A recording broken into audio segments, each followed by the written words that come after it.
देश के सैनिकों पर वार, कुछ तो करो सरकार। आज पूरे देश की यही है पुकार। जी हां, आज पूरा देश गमज़दा है। गमज़दा है अपने उन वीर सैनिकों की शहादत पर जिन्होंने पुलवामा में देश की रक्षा के लिए अपने प्राणों की आहुति दे दी। लेकिन सवाल यह कि आखिर कब तक हम अपने जवानों की यूं ही शहादत सहते रहेंगे? सच कहें तो अब हमारे कंधे भी थक चुके हैं शहीदों के पार्थिव शरीर ढोते ढोते। क्या हम आतंक पर कभी रोक नहीं लगा सकते? यकीनन हम में इतनी शक्ति है कि हम आतंकी संगठनों को मुंहतोड़ जवाब दे सकते हैं और ऐसे आतंकी हमलों पर हमेशा के लिए रोक लगा सकते हैं। लेकिन वो क्या वजह है जो हमारे वीर सैनिकों की शहादत रोकने में अभी तक बाधा बनती रही है? हमारी वो क्या भूल रही जिसकी वजह से हम इस तरह के हमले सहते आए? शहादत की इनसाइड स्टोरी देखिए हमारी इस रिपोर्ट में। आज पूरा देश गुस्से में है।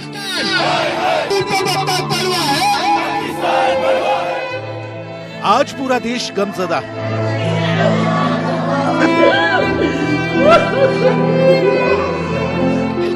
आज पूरा देश एकता की मिसाल पेश कर रहा है।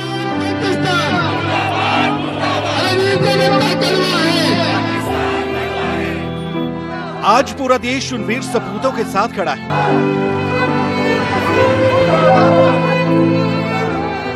जिन्होंने पुलवामा में देश की रक्षा के लिए अपनी जान गंवाई। लेकिन सवाल ये कि कब तक?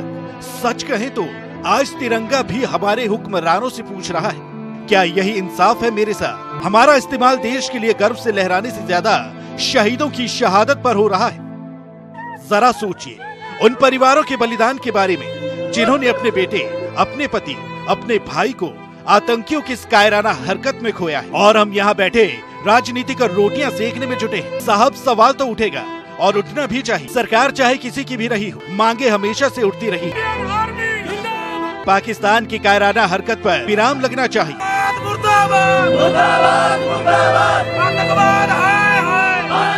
लेकिन आश्वासन और सिवाय आश्वासन के हमें मिला।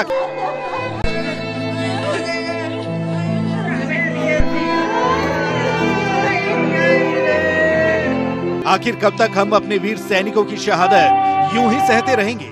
और आखिर कब तक हम अपने हाथों पर हाथ धरे बैठे रहेंगे?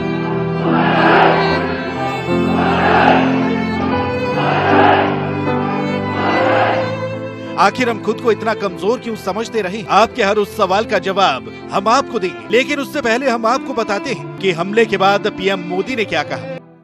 हमारे सुरक्षा बलों को पूर्ण स्वतंत्रता दे दी गई है।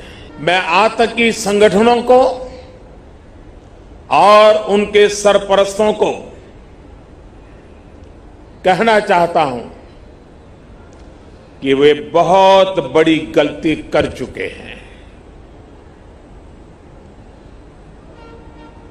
बहुत बड़ी कीमत उनको चुकानी पड़ेगी। उद्देश्य ये होगा कि अंतर्राष्ट्रीय स्तर पर पाकिस्तान को आइसोलेट, अलग थलग एक बार फिर से किया जाए।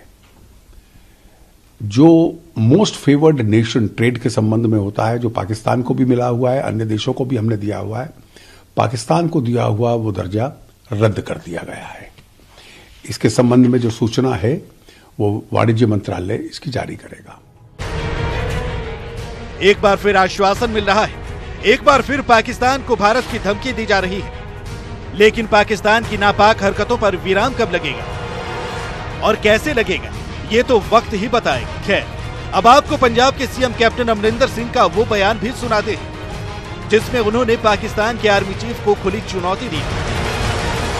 48 जवान शहीद हो गए ने, किन्ने जख्मी ने वो खबर नहीं आई हाले। उन्होंने विचों भी कई शायद शहीद हो जान, वाहिगुरू करे ना होए, लेकिन इस किस्म की हालात ने कि कुछ कह नहीं सकते असं देना। और ये पाकिस्तानी मेहरबानी, बाजवा समझ ले इस गल नूं। General Bajwa, Pakistani chief, he should understand that this is not him. He may be a Punjabi, we are Punjabis too, and we know how to deal with this.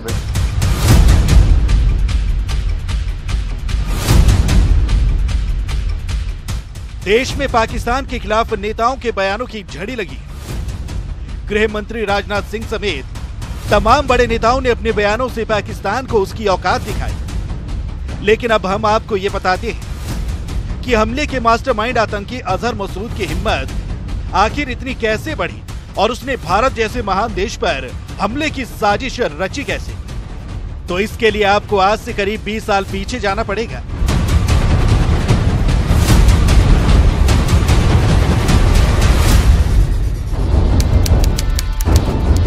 24 दिसंबर 1999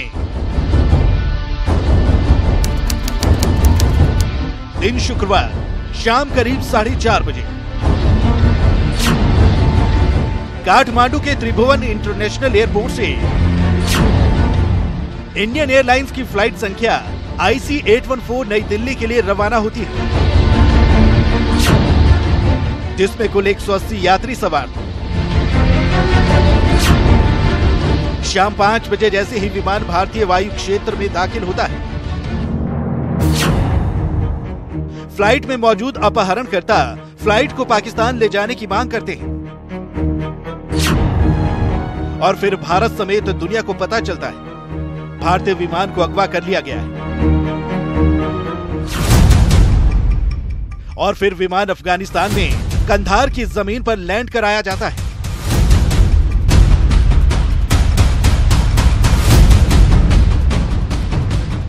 इसके बाद शुरू होती है आतंकियों की डिमांड, जिसमें वो भारतीय जेल में बंद कुछ चरमपंथियों की रिहाई की मांग करते हैं और आखिरकार काफी खींचतान के बाद 31 दिसंबर को भारत सरकार और अपहरणकर्ताओं के बीच समझौता हुआ, जिसमें आतंकी अपने साथी के बदले अगवा यात्रियों को रिहा करने को राजी हुए। तत्कालीन प्रधानमंत्री अटल बिहारी वाजपेयी सरकार के विदेश मंत्री जसवंत सिंह खुद 3 चरमपंथियों को अपने साथ कंधार ले गए थे। आपको जानकर हैरानी होगी कि छोड़े गए चरमपंथियों में जैश-ए-मोहम्मद के प्रमुख मौलाना मसूद अजहर, अहमद जरगर और शेख अहमद उमर सईद शामिल थे। और इस तरह इन आतंकियों को छोड़कर हमने अपने पैरों पर खुद कुल्हाड़ी मार ली। ऐसा कहने पर आज हम इसलिए मजबूर हो रहे हैं क्योंकि आज पूरी दुनिया जान चुकी है कि जिस आतंकी को भारत ने छोड़ दिया था, आज वही अजहर मसूद हमारे वीर सैनिकों के लिए चिता सजाने में जुटा है। क्या बदला देनी हो, वो बदला लेना, मेरे बच्चे का बदला, मेरा बच्चा चंट बच्चा। हालांकि इस सारे घटनाक्रम पर हम देशवासियों को भी सोचने की जरूरत है। हमने अपनों की जान की रक्षा के लिए उस वक्त इन आतंकियों को छोड़ने के लिए सरकार पर दबाव बनाया था और आज वही आतंकी हमारे देश के चिराग बुझाने में जुटे हैं। आखिर कब हम अपने निजी स्वार्थ से ऊपर उठकर सोचेंगे? आखिर कब हम देश हित को सर्वोपरि मानेंगे ताकि ऐसी घटना दोबारा ना दोहराई जा सके? सोचिएगा जरूर। Bureau report, news 18 Haryana. ये सच है कि फिलहाल वो घड़ी है जिसमें हम सभी को निजी स्वार्थों से ऊपर उठकर सोचना होगा, क्योंकि पाकिस्तान में बैठकर आतंक की फैक्ट्री चलाने वाला आतंकी मौलाना मसूद अजहर, जिस पर लगाम लगाने को लेकर भारत काफी सालों से कोशिश कर रहा है, लेकिन अभी तक वो हमारी सुरक्षा एजेंसियों की पहुंच से बाहर है। हमारे खिलाफ जहर उगलता हुआ लगातार नजर आता है। आखिर क्या वजह है कि हम इस आतंकी के नापाक मंसूबों पर अभी तक नकेल नहीं कस पाए? आखिर इंसानियत के वे कौन से दुश्मन हैं जिनकी सरपरस्ती में आतंक पल बढ़ रहा है? हमारी रिपोर्ट देखिए। आतंक का आका आतंकी मौलाना मसूद अजहर पाकिस्तान में बैठकर खुलेआम भारत के खिलाफ साजिश रचता है और पुलवामा की घटना इसका एक बड़ा उदाहरण है। हालांकि इस आतंकी ने पाकिस्तान के हुक्मरानों की शह पर अब तक कई आतंकी हमलों की नाकाम कोशिशें भी की, जिसका हमारे जांबाजों ने मुंह तोड़ जवाब दिया। लेकिन एक पुरानी कहावत है कि लातों के भूत बातों से नहीं मारते, और ये पाकिस्तान पर बिल्कुल फिट बैठता है। भारत की विदेश मंत्री UN समेत दुनिया में पाकिस्तान को उनकी करतूत के लिए नंगा कर चुकी है, लेकिन जो सुधर जाए वो पाकिस्तान नहीं।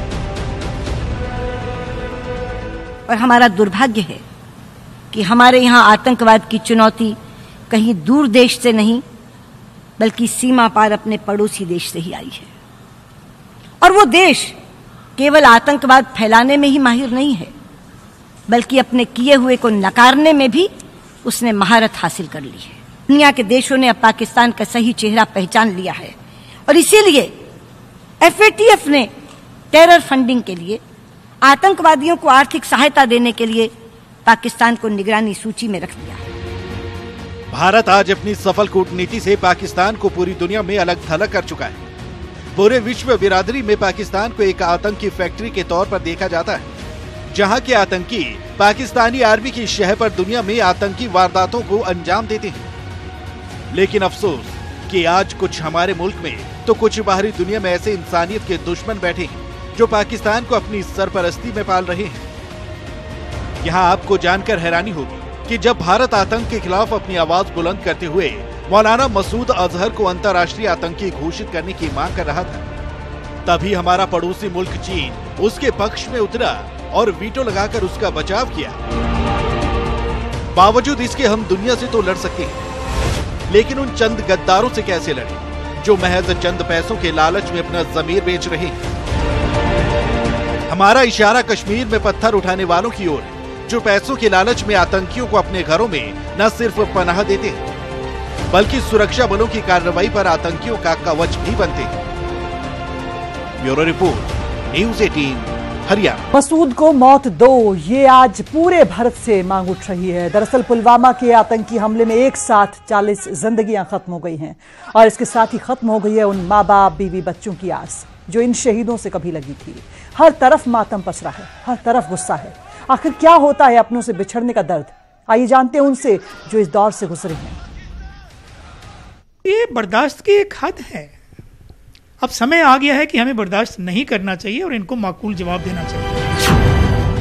ये एक शब्द और हर शब्द से निकलता दर्द। ये आक्रोश उस पिता का है जिसने 1999 में करगिल वॉर में अपने बेटे को खोया था। करगिल वॉर के हीरो शहीद कैप्टन विक्रम बत्रा को कौन नहीं जानता। जब 1999 में पाकिस्तान भारत की सरजमीन में घुस आया था, करगिल की चोटियों पर पाकिस्तान ने कब्जा कर शर्मनाक करतूत की। शहीद कैप्टन विक्रम बत्रा ने बहादुरी से पाकिस्तानियों को अपनी सरजमीन से खदेड़ा था। इस दौरान कैप्टन विक्रम बत्रा दुश्मनों से लड़ते हुए शहीद हो गए थे और एक बार फिर पाकिस्तान ने शर्मनाक हरकत की। पुलवामा में सीआरपीएफ पर आत्मघाती हमला हुआ जिसमें हमारे 40 जांबाज शहीद हो गए। पाकिस्तान की शर्मनाक हरकत ने एक बार फिर शहीदों के परिवारों के जख्मों को हरा कर दिया है।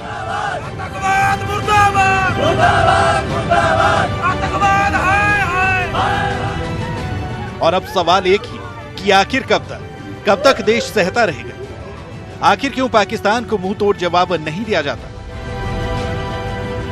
हमारे सैनिक मरते हैं तो हमारे दिलों में दर्द होता है। वो हमारे बच्चे हैं, देश के बच्चे हैं, वो देश का भविष्य है।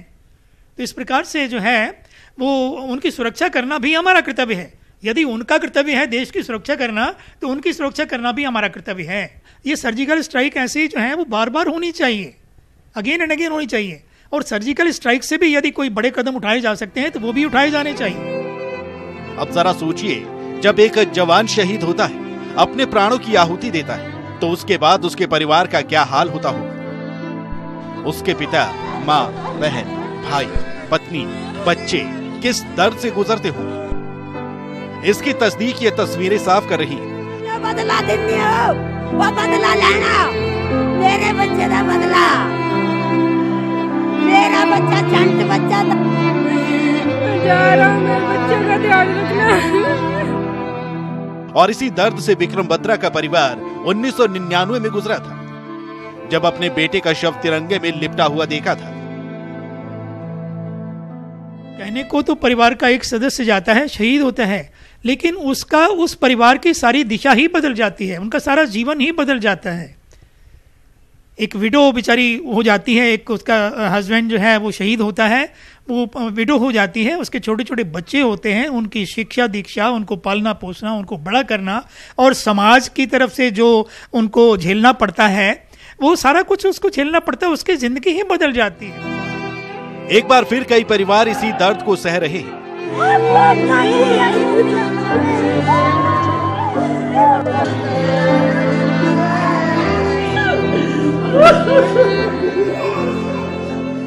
और देश भर से एक ही आवाज गूंज रही है कि पाकिस्तान का हल करो, सर्जिकल स्ट्राइक हो या फिर जंग, लेकिन पाकिस्तान के इस करतूत का जवाब अब उसी की भाषा में देना होगा। Bureau report, news 18 Himachal.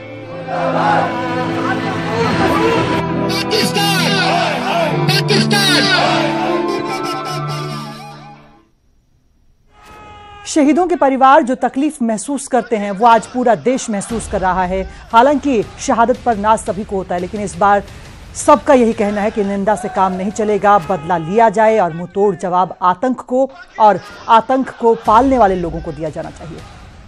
तमाम खबरों के लिए आप बने रहे हमारे साथ। नमस्कार।